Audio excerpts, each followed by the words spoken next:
आज के मुख्य समाचार। आईवी इंटरनेशनल स्कूल ने नेगोशियम अगोन प्रतियोगिता में मारी बाजी। किन्नौर कांग्रेस ने फूका जयराम ठाकुर का पुतला। भवन निर्माण के लिए जियोलॉजिकल और स्ट्रक्चर डिजाइन रिपोर्ट अनिवार्य। मंडी में बादल फटा। सचिवालय पर हल्ला बोल सड़कें हुई जाम। कटोई गांव में 10 फीट लंबा अजगर मिला। भारी बारिश से टमाटर और शिमला मिर्च की फसल तबाह। किसान बेदखली और घरों में तालाबंदी को लेकर सड़क पर उतरे किसान। भारी बारिश का कहर, 3 जिलों में ऑरेंज अलर्ट। अब समाचार विस्तार से।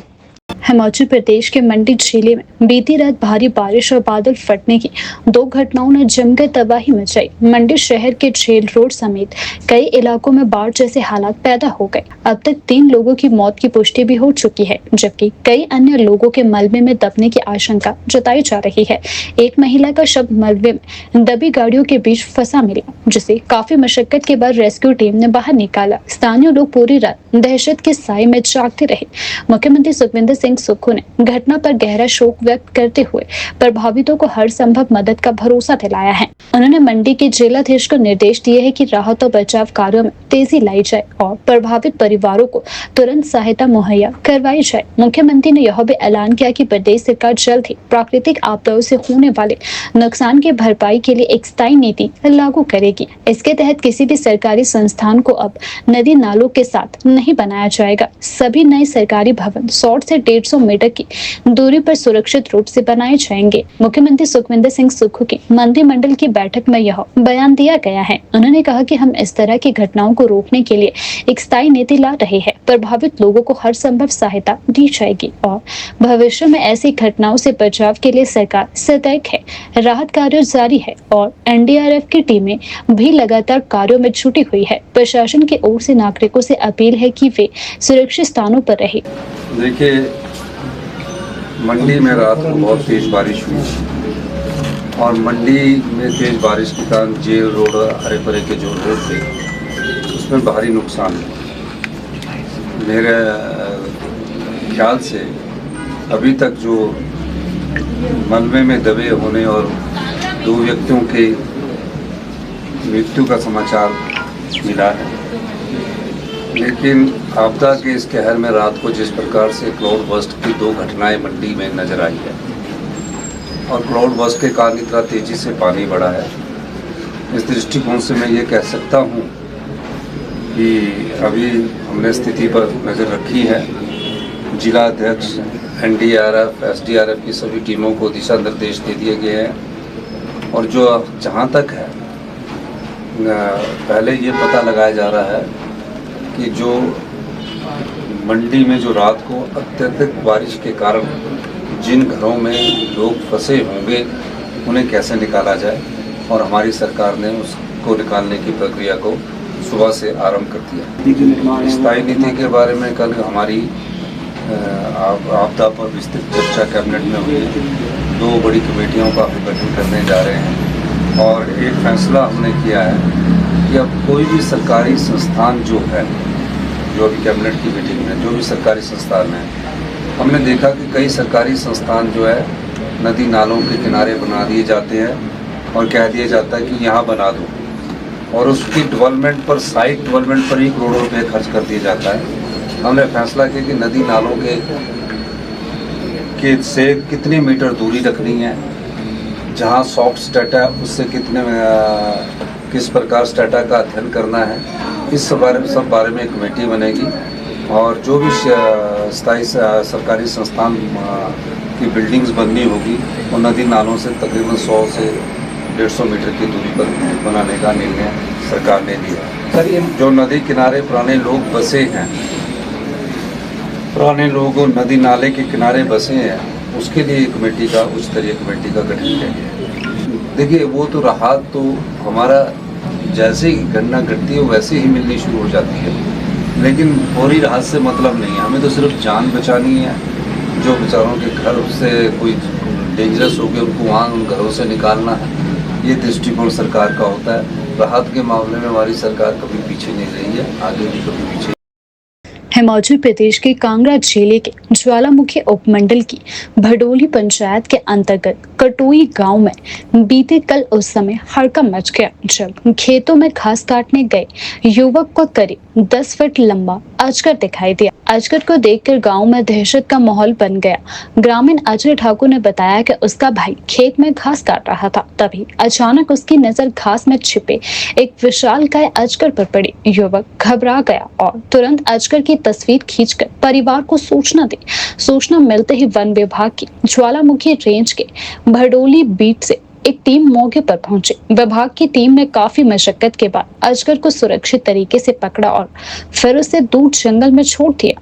वन विभाग के कर्मचारियों के अनुसार अजगर बेहद फुर्तीला और सतर्क था और वह बार बार घास में छिप रहा था, जिसे पकड़ने में परेशानी आई है, लेकिन टीम ने सावधानी पूर्वक रेस्क्यू अभियान को अंजाम दिया। अजगर के सुरक्षित रेस्क्यू के बाद ग्रामीणों ने राहत की सांस ली, लेकिन घटना के बाद से इलाके में भय का माहौल बना हुआ है। स्थानीय लोगों ने वन विभाग से क्षेत्र में निगरानी बढ़ाने और जंगली जीवों की आवाजाही पर नियंत्रण की मांग की है। ग्रामीणों का कहना है कि खेतों और बस्तियों के पास इस तरह के जंगली जीवों का दिखना अब आम होता जा रहा है, जो ग्रामीणों की सुरक्षा के लिए चिंता का विषय बन गया है। वन विभाग ने ग्रामीणों से अपील की है कि यदि भविष्य में किसी जंगली जानवर या सांप की उपस्थिति दिखाई दे तो खुद कुछ करने के बजाय तुरंत विभाग को सूचना दे, ताकि जानवर को सुरक्षित रूप से पकड़ा जाए और कहीं सुरक्षित जगह छोड़ा जा सके और किसी प्रकार की जनहानि भी ना हो। इस घटना ने एक बार यह स्पष्ट किया है कि वन्य जीवों और इंसानों के बीच की सीमाएं धुंधली होती जा रही है और दोनों के बीच संतुलन बनाए रखना वन विभाग और स्थानीय प्रशासन के लिए बड़ी चुनौती बन चुका है। राजधानी शिमला स्थित आईवी इंटरनेशनल स्कूल ने शिक्षा और प्रतिस्पर्धा के क्षेत्र में एक नई मिसाइल कायम की है। स्कूल ने देश भर के 57 प्रतिष्ठित बोर्डिंग स्कूलों को पछाड़ते हुए नेगोशिएम अगोन प्रतियोगिता का समग्र ओवरऑल खिताब अपने नाम कर लिया है। यह प्रतियोगिता मसूरी स्थित वाइनबर्ग एलन स्कूल में आयोजित की गई थी। यह जीत न केवल स्कूल के लिए बल्कि हिमाचल प्रदेश के लिए एक गौरवपूर्ण उपलब्धि है। प्रतियोगिता 4 चरणों में संपन्न हुई, जिनमें तर्क शक्ति, नेतृत्व कौशल, टीम वर्क और रणनीतिक सोच जैसे विषयों पर छात्रों की प्रतिभा की परीक्षा ली गई। स्कूल प्रबंधन के अनुसार पिछले 3 वर्षों से इस प्रतियोगिता में लगातार मेहनत और अनुभव अर्जित किया गया था। चौथे प्रयास में छात्रों और शिक्षकों की टीम ने मिलकर यह प्रतिष्ठित खिताब अपने नाम कर लिया है। विद्यालय प्रबंधक विशाल चौहान ने इस ऐतिहासिक जीत पर खुशी जताते हुए कहा कि यह जीत हमारे छात्रों, शिक्षकों और कर्मचारियों की मेहनत और समर्पण और विश्वास का परिणाम है। हमने एक टीम की तरह काम किया और इसका फल आज हमें प्राप्त हुआ है। प्रतियोगिता में विजयी होने के बाद स्कूल परिसर में जश्न का माहौल है। हिमाचल प्रदेश शिक्षा विभाग और स्थानीय प्रशासन ने भी इस उपलब्धि के लिए आईवी इंटरनेशनल स्कूल को बधाई दी है। I am quite ecstatic to reveal that Ivy International School Shimla emerged as overall champion at Weinberg Allen School Mussoorie. यहाँ एक इवेंट बिजनेस फेस्ट नेगोशिएम एगन करके एक इवेंट हर साल स्कूल ऑर्गेनाइज करता है, जिसमें पूरे इंडिया के प्रतिष्ठित बोर्डिंग स्कूल पार्टिसिपेट करते हैं इस इवेंट में। और इस साल लगभग 57 स्कूलों ने पार्टिसिपेट किया था और मुझे ये बताते हुए बड़ी खुशी हो रही है कि आईवी इंटरनेशनल स्कूल शिमला ने सभी स्कूलों को पीछे छोड़ते हुए नंबर 1 का खिताब जीता। और मैं इस जीत का श्रेय अपने स्कूल की मैनेजमेंट, अपने टीचर्स और बच्चों को देना चाहूँगा। मैनेजमेंट जो पिछले 10 साल से बच्चों पे लगातार मेहनत कर रही है और इस इवेंट में हम पिछले 3 सालों से लगातार पार्टिसिपेट कर रहे थे, लेकिन इस बार ज़्यादा गर्व की बात यह है कि स्कूल ओवरऑल चैंपियन बना। और मैं आपके चैनल के माध्यम से स्कूल के पेरेंट्स, बच्चों और जो हमारे वेल विशर्स हैं उनको बधाई देना चाहूँगा और उम्मीद करता हूँ कि आने वाले समय में भी स्कूल अपना नाम इन फील्ड में, कॉम्पिटिशन्स में और ऊपर करेगा। और इसी जीत के साथ मैं सबको बधाई देता हूँ। Thank you. हिमाचल प्रदेश सचिवालय में जहां आज कैबिनेट बैठक का दूसरा दिन चला। वहीं बाहर किसान बागवानों का गुस्सा फूट पड़ा। अपनी मांगों को लेकर एकजुट हुए बागवानों ने सचिवालय का घेराव किया और बैरिकेड तोड़ते हुए सचिवालय के मुख्य द्वार तक पहुंचने की कोशिश करी। प्रदर्शनकारियों के आक्रोश ने शहर की फिजा में उबाल ला दिया और कई घंटों तक सड़कें पूरी तरह जाम से भरी रही। सुबह से ही भारी संख्या में बागबान सचिवालय की ओर झुक कर गए। जब पुलिस ने उन्हें रोकने की कोशिश की तो बैरिकेड को तोड़ते हुए वे सचिवालय परिसर की ओर बढ़ने लगे। स्थिति को नियंत्रण में लाने के लिए पुलिस ने जगह जगह अतिरिक्त बल तैनात किया। हालांकि भीड़ के कारण शहर की प्रमुख सड़कें जाम हो गई। कैबिनेट बैठक के चलते सचिवालय के भीतर सुरक्षा भी बढ़ा दी गई। प्रशासन ने प्रदर्शन को देखते हुए ट्रैफिक को डाइवर्ट किया और सचिवालय के आसपास नो एंट्री जोन घोषित किया। प्रदर्शनकारियों ने चेतावनी दी है कि यदि सरकार ने उनकी मांगों पर तुरंत सकारात्मक निर्णय नहीं लिया तो आंदोलन को राज्यव्यापी रूप दिया जाएगा।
हिमाचल प्रदेश के सोलन जिले में भारी बारिश ने किसानों की टमाटर और शिमला मिर्च की फसलों को भारी नुकसान पहुंचाया है। जिले के अधिकांश ग्रामीण क्षेत्रों में किसान अपनी मेहनत से तैयार की गई फसल को बर्बाद होते हुए देख रहे हैं और चिंतित है। किसानों के अनुसार टमाटर की फसल में काले दाग और शिमला मिर्च में पत्तों के झड़ने की बीमारी रातों रात तेजी से फैल रही है। खेतों में खड़ी फसलें सड़न का शिकार बनती जा रही है। किसानों का कहना है कि इस बार पहले से ही टमाटर की पैदावार कम हुई है और अब इस बीमारी ने रही सही उम्मीदों पर भी पानी फेर दिया है। सोलन जिला जो हर साल टमाटर उत्पादन से लगभग 40 से 50 करोड़ रुपए का कारोबार करता है, इस बार दोहरी मार झेल रहा है। सीजन की शुरुआत में टमाटर के उचित दाम नहीं मिले और अब जब कीमतें कुछ बेहतर होने लगी थी तब यह फसल रोग किसानों के लिए संकट बनती जा रही है। किसानों ने बताया कि टमाटर में काले दाग की यह बीमारी पिछले 4 वर्षों से लगातार आ रही है, जबकि इससे पहले इस तरह की समस्या देखने को नहीं मिलती थी।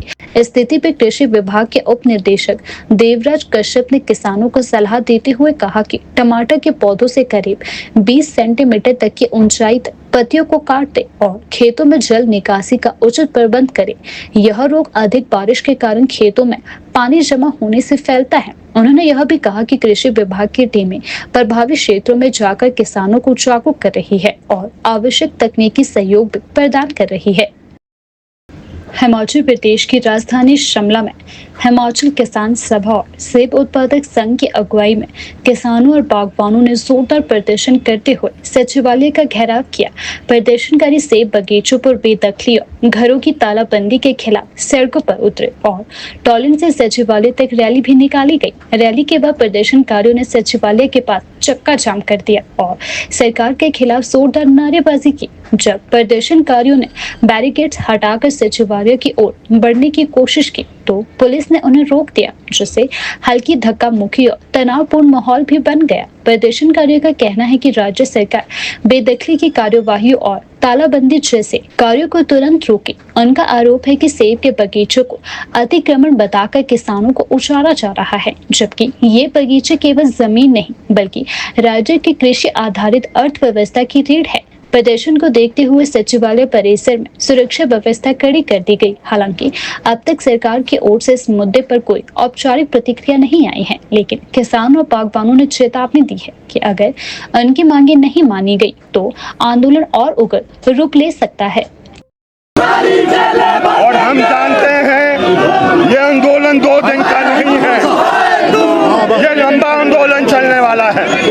2 महत्वपूर्ण केस में the honourable supreme court of India ने ये आदेश दिए कि हिमाचल प्रदेश में सारी जो डीएफओ द्वारा बेदखली की गई वो गैर कानूनी है। लेकिन भारी मन से मैं आज कह रहा हूँ, बहुत दुखी होकर मैं कह रहा हूँ, ना कोर्ट ने रोक लगाई ना सरकार रोक पाया। उसके बाद नीता राम के केस में द ऑनरेबल सुप्रीम कोर्ट ने कहा कि ये मसला चीफ जस्टिस ऑफ इंडिया के बाद भेजकर एक बड़ा बेंच गठित किया जाएगा, तब तक यथास्थिति बनाए रखनी है। लेकिन दोबारा भारी मन से मैं कह रहा हूँ, ना कोर्ट ने माना ना सरकार ने माना। पिछले कल मैं धन्यवादी हूँ माननीय सुप्रीम कोर्ट का, देश के चीफ जस्टिस महोदय का। उन्होंने सेब के पेड़ के कटान पर रोक लगा दी है। आज हम पूछने आए हैं यहाँ पर, हमारा हक है, हम इस प्रदेश के नागरिक हैं, इस देश के नागरिक हैं। क्या पिछले कल कोर्ट के ऑर्डर को आप मानेंगे कि नहीं मानेंगे? हमें ये जवाब चाहिए, हाई कोर्ट से भी चाहिए और सरकार से भी चाहिए। उसके बाद हम अपनी अगली कार्यनीति तय करने वाले हैं। हम मान के चले, इतनी जगह हिमाचल प्रदेश के सरकार के जेलों में नहीं होगी जो हम जेल भरने की क्षमता और ताकत रखते हैं। हम इस बात को समझते हैं कि 1980 के बाद जो भी सरकार हिमाचल प्रदेश में आई उसने अपना दायित्व नहीं निभाया है। आज ये सरकार अपंग सरकार है। आज से पहले जितनी सरकारें 1980 के बाद रही है, अपंगु सरकारें रही है, वो 2 इंच भूमि नहीं दे सकती।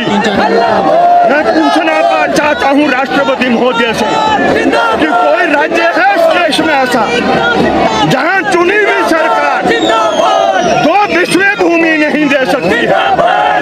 सारी भूमि का दर्जा आपने 1952 की नोटिफिकेशन के आधार पर जंगल बना दिया, वेस्टलैंड जंगल बना दिया। तो मुझे बताएं, गरीब जाएगा कहाँ?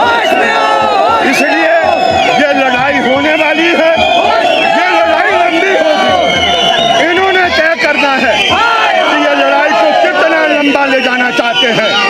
हम क्लियर बताना चाहते हैं, हमारी क्षमता, हमारी ताकत, हमारी ऊर्जा साल से अधिक आंदोलन को चलाने की है।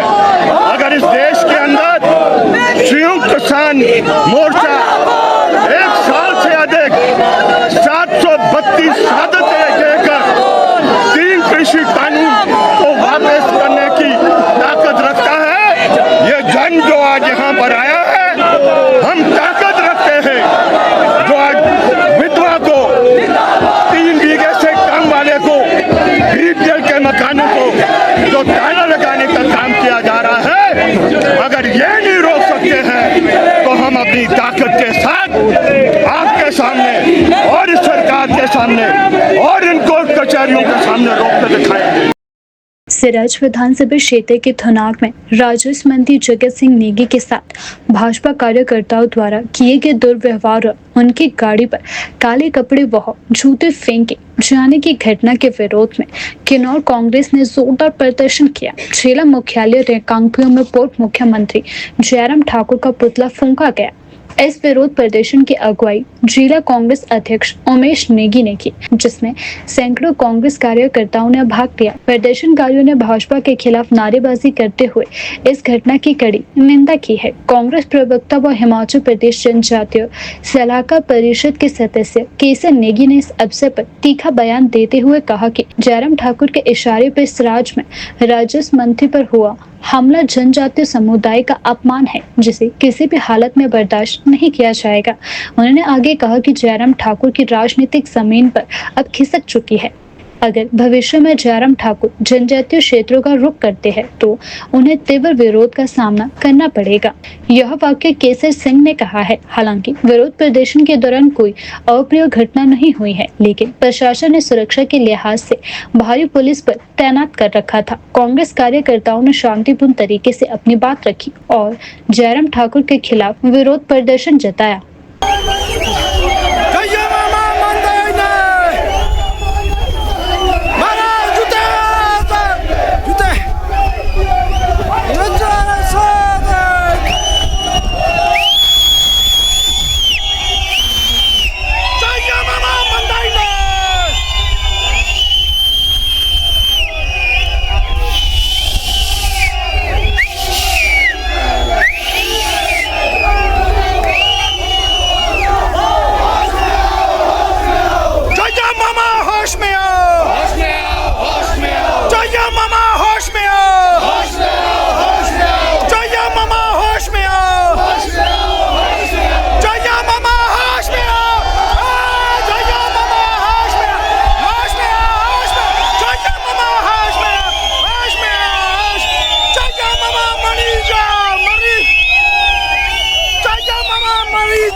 हिमाचल प्रदेश में अब शहरी क्षेत्रों में भवन निर्माण से पहले जियोलॉजिकल और स्ट्रक्चर डिजाइन, संरचना डिजाइन रिपोर्ट अनिवार्य कर दी गई है। यह निर्णय लगातार हो रही प्राकृतिक आपदाओं से भवनों को हो रहे नुकसान के मद्देनजर लिया गया है। टाउन एंड कंट्री प्लानिंग विभाग ने इस दिशा में कदम उठाते हुए शिमला, कुल्लू, धर्मशाला, सोलन, मंडी, ऊना, किन्नौर, नाहन और चंबा जैसे प्रमुख शहरों में डेवलपमेंट प्लान तैयार करना शुरू कर दिया है। अब तक केवल सरकारी भवनों के लिए अनिवार्य यह प्रक्रिया अब शहरी क्षेत्र के निजी भवनों पर भी लागू की जा रही है। मंत्री राजेश धर्मानी ने जानकारी दी है कि यह कदम प्रदेश में बढ़ते भूस्खलन, भवन गिरने की घटनाओं और जानमाल के नुकसान को रोकने के लिए आवश्यक हो गई है। भवन निर्माण से पहले स्ट्रक्चर डिजाइन और इंजीनियर की रिपोर्ट अनिवार्य होगी। नालों से 5 मीटर और खड्डों, नदियों से 7 मीटर की दूरी पर ही भवन निर्माण की अनुमति दी जाएगी। शिमला प्लानिंग एरिया में 5 मीटर चौड़ी सड़क होने पर 5 मंजिला तक भवन बनाने की अनुमति मिलेगी। सड़क सुविधा न होने पर केवल 2 मंजिला भवन प्लस एटी की अनुमति दी जाएगी। प्रदेश में 2018 से लगातार प्राकृतिक आपदाओं का तांडव देखने को मिल रहा है। हर साल दर्जनों मकान गिरने या क्षतिग्रस्त होने की घटनाएं सामने आ रही हैं। विशेषकर पहाड़ी क्षेत्रों में इन आपदाओं से जानमाल का भारी नुकसान हो रहा है। हाल ही में सचिवालय में हुई केंद्रीय टीम और प्रदेश अधिकारियों की बैठक में इस मुद्दे पर विस्तार से चर्चा हुई है। केंद्र ने भी राज्य सरकार के इस कदम की सराहना की है और भविष्य की आपदाओं को रोकने के लिए तकनीकी जांच को जरूरी बताया है। राजेश धर्मानी ने स्पष्ट किया है कि आने वाले समय में प्रदेश के सभी शहरी और कस्बाई क्षेत्रों में यह नियम लागू होगा, जिससे सुरक्षित, टिकाऊ और योजनाबद्ध विकास को बढ़ावा मिलेगा।